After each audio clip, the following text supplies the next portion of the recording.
Olá, bom dia amigos e amigas aqui do canal Dica de Hoje. Hoje é a última segunda-feira do mês de agosto. Como vocês sabem, última segunda-feira a gente faz o nosso especial da carteira do YouTube.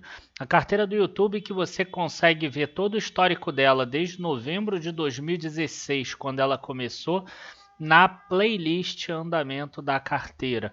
E aí você consegue ver aquela carteira que começou com R$ 100.000 e aportes de R$ 2.000, hoje já está com mais de R$ 400.000, apesar dessa queda recente da Bolsa de Valores. Alguns recados que eu gosto sempre de falar é que essa carteira não é uma recomendação.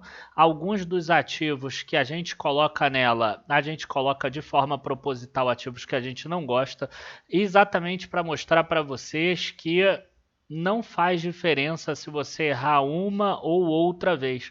Às vezes até mesmo o ativo que você erra é aquele que acaba subindo.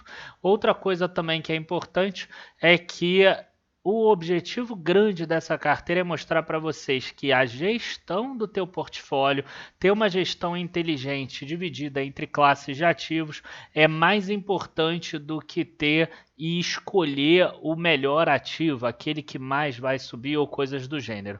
Para vocês terem uma ideia, nenhum ativo novo entrou nessa carteira desde 2018. A gente se mantém com os ativos antigos, inclusive já teve ativo até que entrou em recuperação judicial. Esse sim a gente se reserva o direito de não aportar mais, porque afinal entrou em recuperação judicial, mas continua na carteira. Virou pequenininho porque a ação despencou, mas mesmo assim a gente mantém na carteira, mostrando que não faz diferença de longo prazo para você, investidor, ficar tentando achar, ficar tentando descobrir o melhor momento.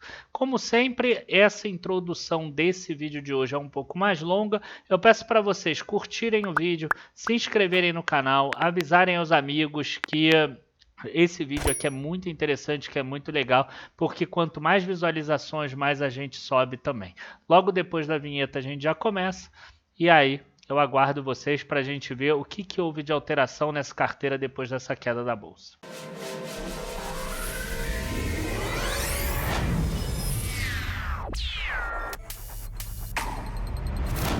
Bom, pessoal, quem já está acostumado já sabe como é que eu faço, né? Qual é o grande racional aqui da carteira, como é que funciona o vídeo.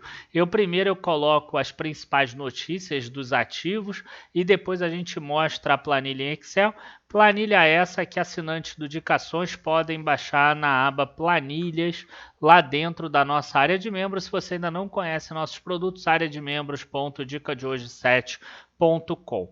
Vamos começar aqui com alguns dos ativos da nossa carteira.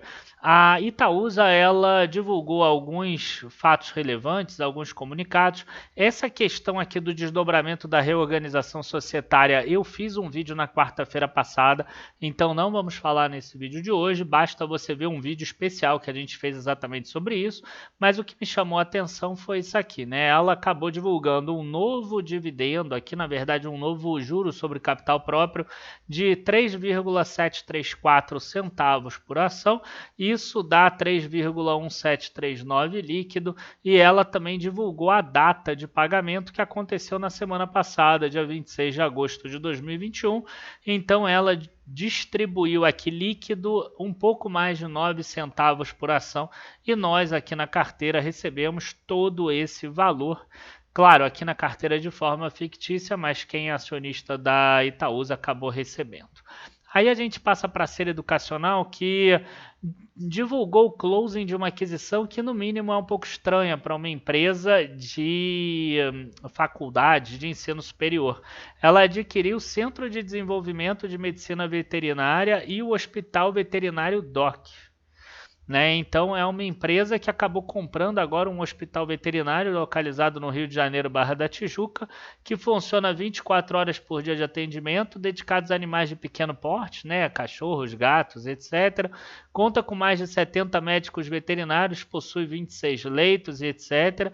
Ela chega a falar que o curso de graduação da SER de veterinária possui cerca de 5.000 alunos nessa especialização, né, em medicina veterinária em 19 das unidades, e a aquisição proporcionará um efeito de rede da SER, criando diferenciais em seus atuais cursos de graduação. Enfim, são empresas já buscando fontes complementares. A gente sabe que não está fácil o setor de ensino superior aqui, então matéria interessante da série educacional. A Saraiva, que é a empresa que acabou entrando em recuperação judicial nesse período, desde que começou a carteira em 2016, ela soltou um fato relevante que é até interessante, resultados péssimos, né? Resultados aqui quer dizer, ela conseguiu vender menos, por exemplo, do que no ano passado com Covid, por exemplo, receita bruta de lojas mais e-commerce 20 milhões contra 27 milhões. Essa ação entrou na carteira lá atrás em 2016 com uma possibilidade de turnaround que acabou dando errado. Então ela não saiu da carteira, ela continua. É claro que hoje em dia a gente não daria recomendação, mas apenas para mostrar que o impacto dela hoje é muito baixo, a gente vai ver na carteira.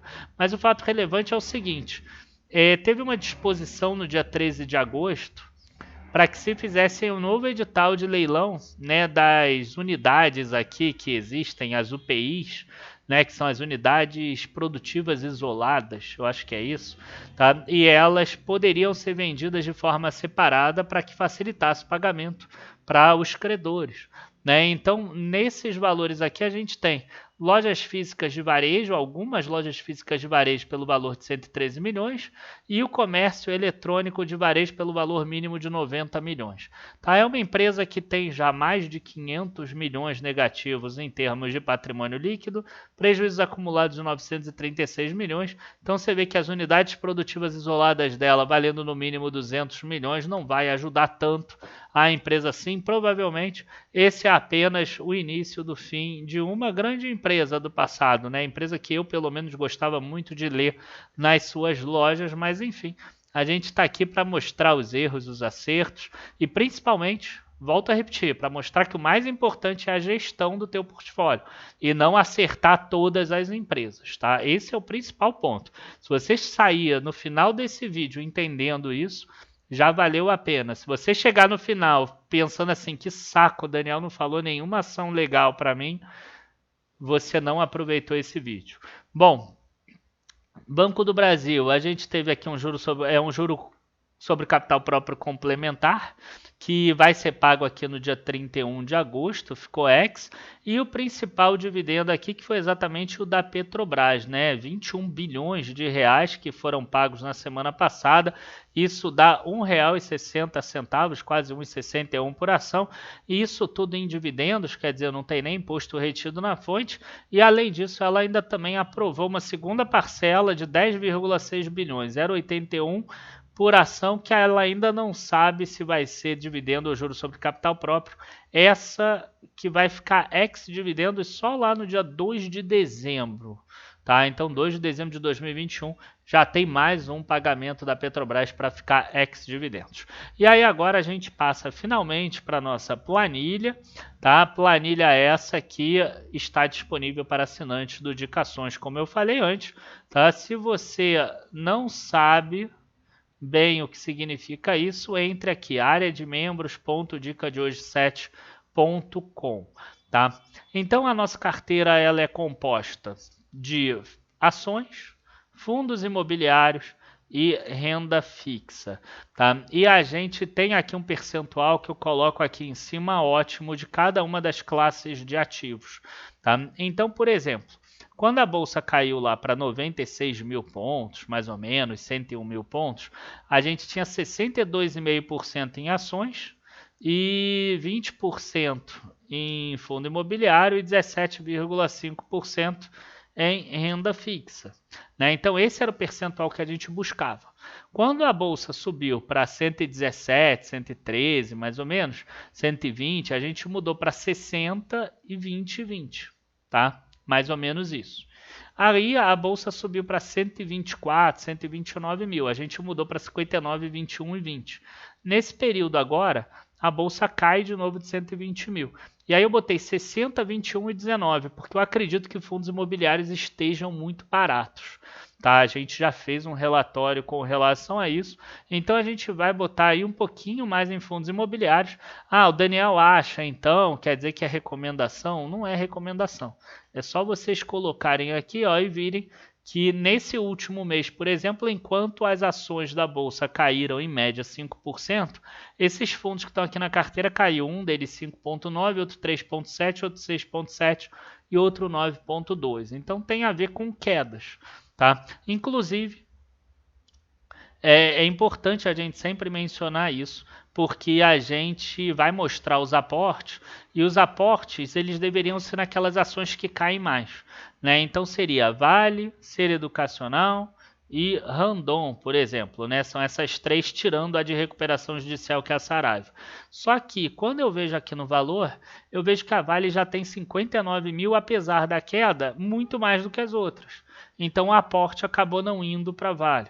O aporte acabou indo para as outras duas, Ser Educacional e Randon. Eu não estou aqui preocupado se a Vale vai subir, se a Vale vai cair, se a Ser é a mais descontada, se a Randon é a mais descontada, se talvez não valesse a pena eu investir nessa aqui que subiu, que é a Itaúsa, que ainda subiu e que talvez agora esteja no momento de inversão. Eu não estou achando nada. Eu estou sendo completamente pragmático aqui nessa planilha, mostrando que o que importa é a gestão de recursos, tá? E é interessante a gente dar uma olhada no seguinte, né? A carteira de ações caiu em torno de 5%, esse menos 3,3% já é incluindo os aportes que a gente fez, tá? Na Ser Educacional e na Randon, tá? A carteira de fundos imobiliários caiu até mais, caiu 6,08%, e é interessante observar que a carteira de renda fixa caiu 5,1%. Tá? Renda fixa, ela precisa, né, ter uma volatilidade menor. Só que, tendo 20% em renda fixa, eu não preciso botar 20% em liquidez Selic, porque é difícil usar todo o dinheiro da Selic de uma vez só. Então eu aproveito para tentar fazer ganho de capital também, ganho de mercado. Nesse mês não funcionou tão bem. Então quando a gente coloca aqui, a gente percebe, ó, quedas fortes aqui, né? Então, se eu tivesse que sacar dinheiro da renda fixa, eu sacaria o quê? Eu sacaria dos mais de curto prazo. Os de curto prazo são esses que caíram menos ou até subiram, né? Tesouro Selic subiu 0,35%, o pré-2023, que já está ficando perto do vencimento, falta só um ano e meio, caiu só 0,91%, e o Fixa 11, que são títulos, né, no ETF entre 2 e 3 anos, caiu 3,2%. Os outros são títulos de mais longo prazo, a gente vai esperar inverter um pouquinho mais se a gente precisar sacar. De qualquer forma, todos esses títulos aqui, se a gente somar eles, né, a gente tem aqui um colchão de liquidez de em torno de 40 mil reais, tá? O que significa 10% da nossa carteira, além de todos os aportes, então é mais do que suficiente. A gente também não precisa colocar 100% da nossa reserva em Tesouro Selic, porque você não aguenta oscilações, tá? De qualquer forma, a gente não precisou sacar dinheiro da reserva para fazer esse aporte. O fato de ter caído a renda fixa e ter caído fundos imobiliários também, um simples aporte ali de 5 mil reais nessas ações fez ficar aqui 59,82, bem perto do 60%, 21,07%, bem perto do 21% e 19,11%, bem próximo do 19%, tá? Bom, vamos passar agora para a parte que eu gosto muito, que é a parte de rendimentos, de dividendos. E uma coisa que me chamou a atenção foi somar todos esses números aqui, e a gente ultrapassou desde novembro, lá atrás, ó. A gente começou aqui em novembro de 2016. Desde novembro, aquela carteira que começou com 100 mil reais, já ultrapassou 50 mil reais em dividendos, né? Somando todos os aportes, a gente teve até hoje 224 mil de aporte.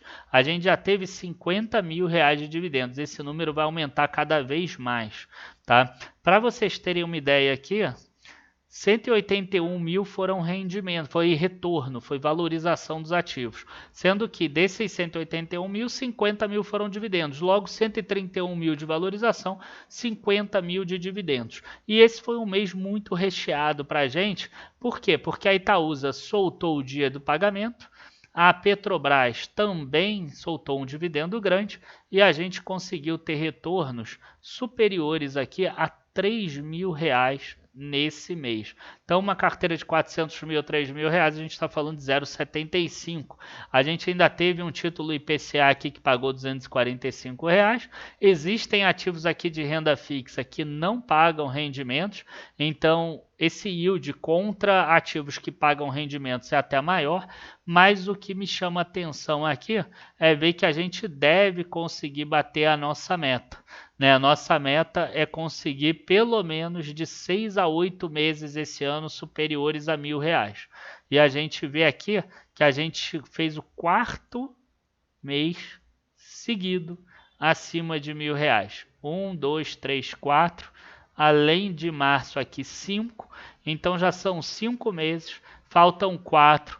Eu estou muito esperançoso que a gente consiga sim todos os próximos meses, ou pelo menos 3 de 4 meses, chegando em mais de R$1.000. Já foram 5 de 8, 4 seguidos acima até de 1.500, que nem é a meta, né? Mas a gente consegue perceber isso. Se você é uma pessoa que gosta de rendimentos mais constantes, você deveria investir em fundos imobiliários, porque aí você vai ter uma renda dessa forma.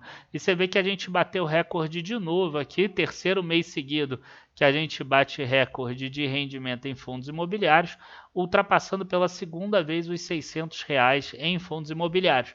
Já já os fundos imobiliários já vão entregar mais de 1.000, e aí a gente vai ter mais de 1.000 aqui, ó, em todos os meses do ano, né? Fundo imobiliário te dá previsibilidade.